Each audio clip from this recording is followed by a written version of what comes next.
So hello mga kadiputa, are you an animal? So ayan no, hindi pa actually ako naka-move on sa high blood ko, no? Dahil inubos ko talaga ang buong litsyo. Hindi ko in-expect. So ang dami-dami nagme-message sa akin at tinatag ako doon sa Garland or Manny Garland issue na yan. So actually guys, ang dami-dami ko na talagang nabasa ng mga komento at mga posts no about sa Manny Garland na ito. Pero wala lang akong pakialam dahil hindi man ako naka-experience ng Manny Garland at wala man akong plano ipa-experience yan sa mga kamag-anak ko. Pero ang dami-dami nag-a-ask ba kung ano ba daw talaga ang opinion ko about dito. So ang dami-dami ko nabasa ng mga post na kino-compare yung manicurista na nag-Manny Garland, compare kay Pacquiao daw na simple lang. Marami naman ako nakita ng mga nanay na medyo nag-disagree doon sa Manny Garland kasi siguro hindi man din nila afford din. Ganinggit sila. Tapos ang dami-dami mga influencer nag-post about dito no, nasabi nila mali daw ang ganito kasi dapat daw be sensitive sa mga feeling ng mga mahihirap. So para sa akin ha, sarili kong opinion ito ha. Baka i-bash nyo ako. Tanong kayo ng tanong tapos i-bash nyo ako. Para sa aking opinion ha, ang dami-daming mga mahihirap sa Pilipinas. Sa Pilipinas ka lang din makita na pag kinorek mo ang mahihirap tapos malaman nila na may kaya ka, ang tawag dyan, inaapi mo, mang-aapi ka ng mga mahihirap at mga dukha. Siyan ang napansin ko, bawal talaga kahit kasalanan pa yan ng mga mahihirap na yan, pag nalaman nila na may kaya ka, no? At inaapi mo ang mga jeepney driver, ang mga taxi driver, bawal yan sila i-correct. Kasi once na i-correct mo sila ang tawag sa'yo, mang-aapi ka. Hindi mo iniisip, hindi mo iniintindi ang mga mahihirap kasi may kaya ka. O, ganun ang mindset sa Pilipinas. About naman sa Manny Garland issue, disagree na naman sila kasi nga, kung mapakita ka ng pera, very insensitive sa mga mahihirap na walang kaya kasi masasaktan sila. Alam niyo ako na bilang isang mahirap, no, naintindihan ko yung idea na be sensitive sa mga tao na hindi maka-afford. Pero ang tanong ko, hanggang kailan tayo ganito? Una, klaruhin ko lang ha, alam ko naman na marami tayong mga tao ang nabubuhay sa mundong ito. Pero, nabubuhay tayo para sa mga sarili natin. Hindi para sa sarili ng ibang tao at kung ano iisipin ng ibang tao. Nabubuhay tayo na naaayon sa sarili nating disposisyon, sa sarili nating gusto, at sa sarili nating description sa mga bagay-bagay sa mundong ito. At mas lalo kong naiintindihan ang idea na dapat minsan, intindihin din natin ang feelings ng ibang tao. Pero nainis lang ako sa idea na bawal daw ang Manny Garland dahil napaka-insensitive daw ito para sa iba na hindi maka-afford ng Manny Garland. Actually, hindi ko alam kung mga concern ba talaga kayo or mga hipokrito. Kung sensitivity lang ang pag-uusapan natin. Ngayon lang kayo nabuhay sa mundong ito, how? Alam nyo, ang mundo ay punong-puno ng iba't ibang uri ng tao. Kaya sa lahat ng bawat galaw mo, may mainggit talaga, may masaktan at may ma-insecure. At may mga tao na i-question nila ang mga sarili nila dahil nagawa mo yung mga bagay na hindi nila kayang gawin. Kaya kung nabuhay ka sa mundong ito para i-consider lang ang feeling ng ibang tao dahil gusto mo maging sensitive, wala kang dapat gagawin. Kasi lahat ng tao, sa lahat na gawin mo, may magalit, may mainggit, may ma-insecure, may mag-question sa mga sarili nila. So ang ending, kulong ka na lang sa freezer. Diba? So ang dami-dami nag-post ng mga influencer. May nakita ako na bawal daw ang Manny Garland kasi daw may mga hindi maka-afford na mga bata na i-question nila ang mga sarili nila na sana ako din o dapat daw be sensitive. Okay? Agree ako doon. Sige, pwede. So ibig sabihin nito, pag after graduation, walang parents na magpunta sa mga restaurant or magpunta sa mga Jollibee para mag-celebrate ng graduation. Kasi hindi man lahat ng mga parents maka-afford i-Jollibee ang mga anak nila. So yung mga anak, magsabi sila sa sarili nila na hala, nag-Jollibee sila, sana ako din. O, be sensitive. So dapat, wala may nag-Jollibee. After ninyo mag-graduate, uli diretso. Wala may mag-celebrate. O be sensitive, diba? O dapat, walang parents na maghatid sundo ng mga anak nila na nakakotse or nakasakyan. Kasi yung ibang mga bata na hindi nakasakyan, makita nila, mainggit sila. Tapos sabihin nila sa mga sarili nila, hala, nakakainggit, wala kami sa pamilya namin ng mga sasakyan. Sana ako din. O, be sensitive. O, mag-tricycad, ha? O, dapat sensitive, di ba? O, wag na wag yung pabaunin ang mga anak niyo ng mga sandwich at mga hotdog sa lunch nila, ha? Kasi paano yung mga estudyante na hindi maka-afford na sandwich at hotdog? Nagabulad-bulad lang sila. O dapat ang ipaulam nyo, baringon ha? Be sensitive! At syempre sa Parents Day, huwag mag-attend ang mga parents ha. Be sensitive. Ano na lang kaya i-feeling, no? At manliit na lang ang mga estudyante na wala mga parents. Be sensitive. At kung mag-birthday ang mga anak nyo, huwag na huwag yung handaan. Kasi be sensitive. Ano na lang ang feeling ng mga estudyante na hindi sila binibirthdayhan at hinahandaan ng mga nanay nila. Be sensitive. At shout out sa mga nanay ha. Kung graduation day gani, wag na wag yung puntahan at atinan ang graduation ng anak ninyo. Be sensitive. Ano na lang isipin ng mga estudyante na walang mga magulang at walang may mag-attend sa kanila. O, be sensitive ha. Huwag mag-attend. Tapos kung magkasakit ang mga anak ninyo, huwag na huwag yung ipa-hospital. Kasi hindi lahat ng mga estudyante maka-afford ipa-hospital ng mga magulang nila. Be sensitive. O ano, gets nyo ang point ko? Ang point ko is, kung ayaw ninyo ng money garland kasi napaka-insensitive ito na gagawin para sa feelings ng ibang tao, Diyos ko. Ang reality dito sa mundo, day, ang mundo ay punong-puno ng mga bagay na kakainggitan ng mga anak ninyo. Ang mundo ay punong-puno ng mga bagay na maka-hurt sa feelings ng mga anak ninyo, na i-question nila ang mga sarili nila na, hala, bakit wala kaming ganito? Bakit wala si mama o si papa ng ganito? Sana ako din. Kaya ako nabubuhay ka sa mundong ito para lang i-consider ang feelings ng ibang tao at maging sensitive sa feelings ng ibang tao, day. Pakamatay ka na lang. Dahil ang realidad, sa bawat galaw mo, may mga tao talaga na mainggit sa gagawin mo. Ayaw mo ng money garland kasi dapat be sensitive sa mga tao na hindi maka-afford. Oh. Pero pinapakain mo ang anak mo ng masarap na pagkain sa harap ng mga classmates niya na hindi maka-afford ng masarap na pagkain. O dapat pinagutom mo nila ang anak mo. Be sensitive. Diba? Ayaw na ayaw mo ang money garland kasi insensitive ito para sa hindi maka-afford. Oh, pero nag-attend kayo ng graduation na nakasasakyan kayo. Oh, be sensitive. Hindi ba yan lahat ng mga estudyante maka-afford ng sasakyan?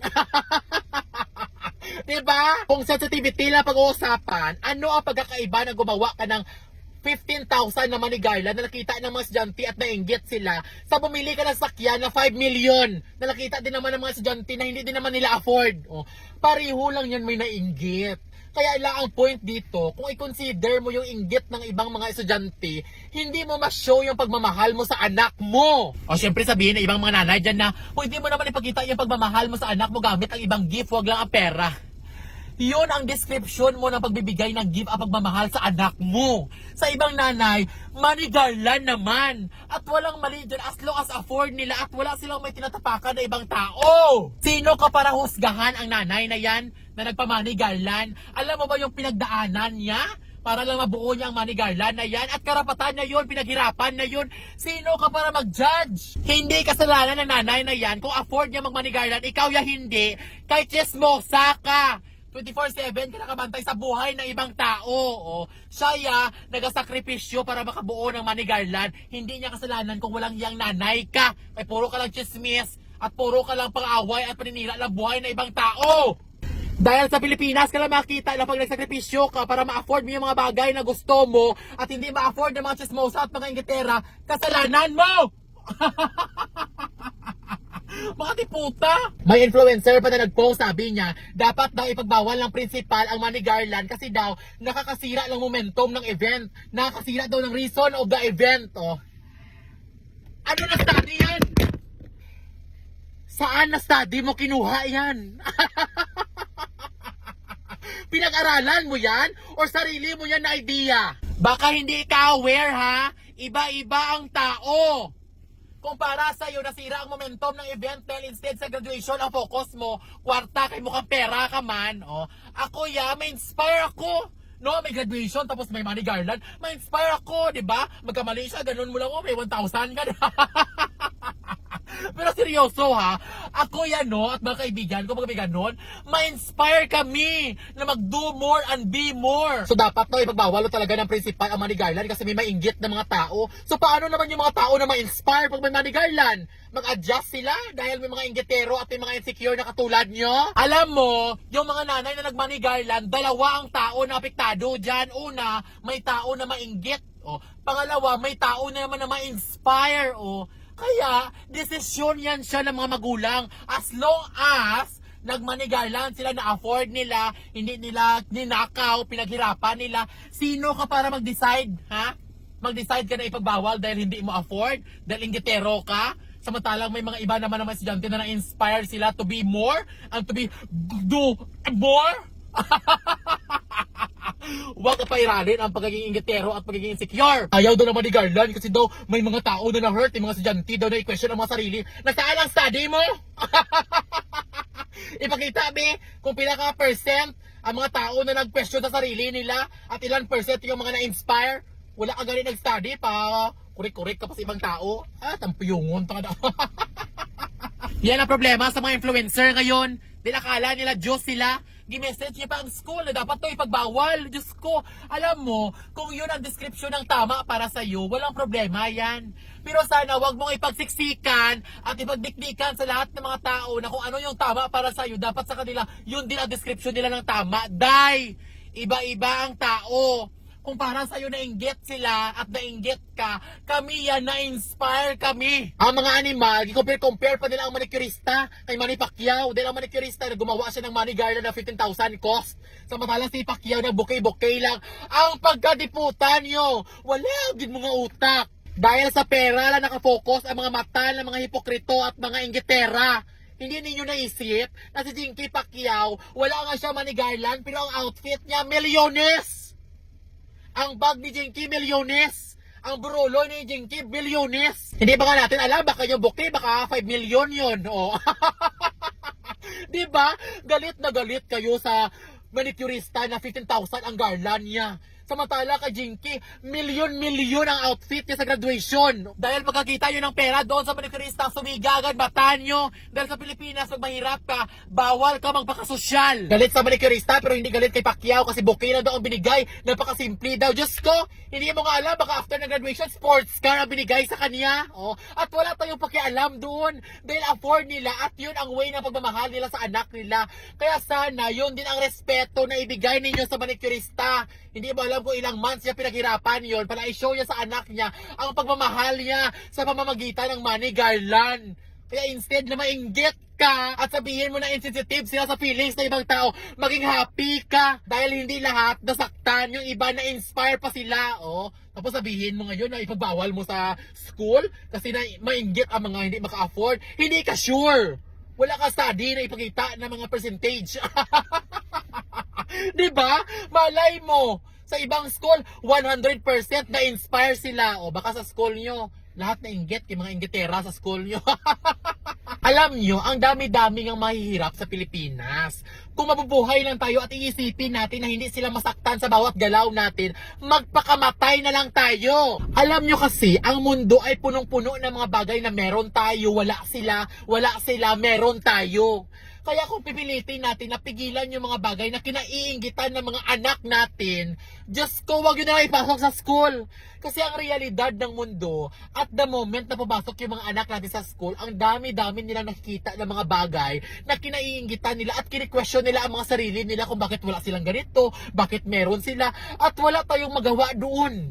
Hindi natin mapigilan yan dahil yan ang realidad ng mundo. Kasi alam nyo, at the end of the day, ang mga magulang natin, kaya yan sila nagsakripisyo dahil gusto nila ibigay yung mga naayon para sa mga anak nila at yung mga pangarap nila para sa mga anak nila. Ngayon, kung hindi yun siya afford ng ibang mga nanay para sa mga anak nila, hindi na nila yun siya saklaw ng kanilang konsumisyon. Hindi na nila problema yun. Be sensitive kung be sensitive. Ang point kasi dyan, kung yan lang isipin mo, hindi mo na magawa yung pagmamahal na gusto mong ipakita para sa mga anak mo dahil hindi afford ng ibang mga nanay. So, ibig sabihin ba dahil plastic na garland na ma-afford ng nanay na yan, dapat plastic na garland din ang ibigay mo sa anak mo?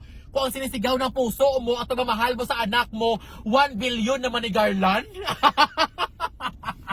Wag naman yung 1 billion ha, sobra naman yun. At para sa mga nanay na mga inggitera at mga hipokrito dyan, imbis na bantayan ninyo ang money garland ng mga ibang mga nanay, magtrabaho kayo para ma-afford nyo din ang money garland. Hindi na bang nainggit kayo, hilain nyo pababa at siraan nyo ang maka-afford sa money garland. Dahil kung mainggit kayo, dapat ma-inspire kayo, magtrabaho kayo na mabuti para maabot nyo ang kinaiinggitan nyo. Pero kung gusto mo talaga i-push yung magiging sensitivity mo, o sige, instead na i-push mo yung mga magulang na maka-afford sa Manigarland, i-push mo yung mga politiko na malalaki ang mga bahay nila, branded ang mga gamit nila, magagara ang mga sakyan nila, na ang pambili nila, pera na pinaghirapan natin. O yan ang sensitivity, day. Hipokrito ka. Grabe ang post mo sa Manigarland dahil sensitivity daw, pero hindi mo ma-post-post ang politiko na binoto mo na corrupt. O sige na. Mabash pa ko na. Hoy, opinion ko yan, oh. Hello everyone! So ayan guys, maraming mga influencer na nagka-challenge sa akin dito sa Philbos. So sabi nila, naglaro daw sila dito, nagkaroon daw sila ng mga cellphone, ng mga TV. O tingnan natin kung totoo talaga to. O ngayon, ang gusto ko, maglaro ako dito dahil gusto ko magka-iPhone 15. O, o subukan natin guys ha. So una, maglaro na daw tayo dito sa tinatawag nila na ano to? Ayan, Mines. Palagay natin dito is... Paano man to man? O, 10 pa lang. O, diba? Lagay 20. O, ngayon guys, gawin, lakihan natin. O, lagay natin 1,000. Kasi marami tayong pera, abi. Bet natin 1,000. Kailangan guys, wala kami pindot na bomba, ha? Pag napindot ka, tapyungon ta ka, pang iPhone 15. O, last. O, diba? Lagay 2,000. Di po ga, mali ka challenge. O, ayan. 1,000 pa naman. 1,000. O, bet 1,000. O, one more. O, bakit wala ko pinapindot na bomba man? O, isa pa. O, one more. O, di ba?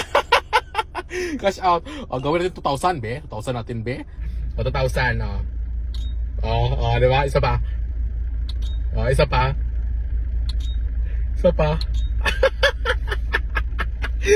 Puta, tinatanga. Oh, one more guys, one more. Oh, isa pa. 2,000 yun ha. Oh, one more. Oh, 4,000 na. Sino talaga nag-una-una lang challenge na ito man?